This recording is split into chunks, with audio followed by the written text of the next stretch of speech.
எல்லாரும் எப்படி இருக்கீங்க? உலக வரலாற்றுல மிகப்பெரிய வீரன் நெப்போலியன். பல நாடுகளை ஜெயிச்சவர்.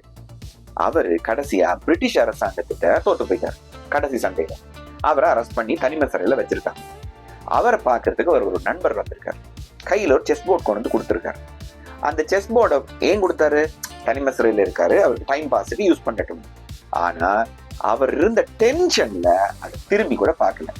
அப்படியே அந்த சிறையில இருந்து கொஞ்ச நாள் இறந்தும் போயிட்டார். அதுக்கப்புறமா அவர் பயன்படுத்தின பொருட்கள் ஏலத்துக்கு வந்திருக்கு. அத ஒரு மிகப்பெரிய கோடீஸ்வரன் அந்த செஸ் போர்டை விலைக்கு வாங்கியிருக்காரு.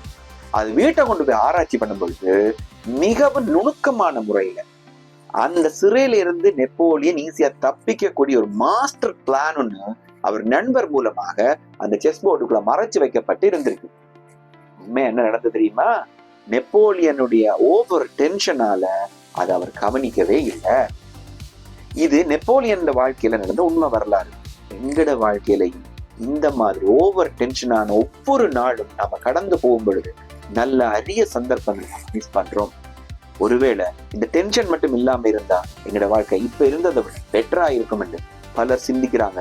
நீங்க அப்படி சிந்திக்க கூடாதுன்னா இன்னைக்கு டென்ஷன் ஃப்ரீயா. God bless you.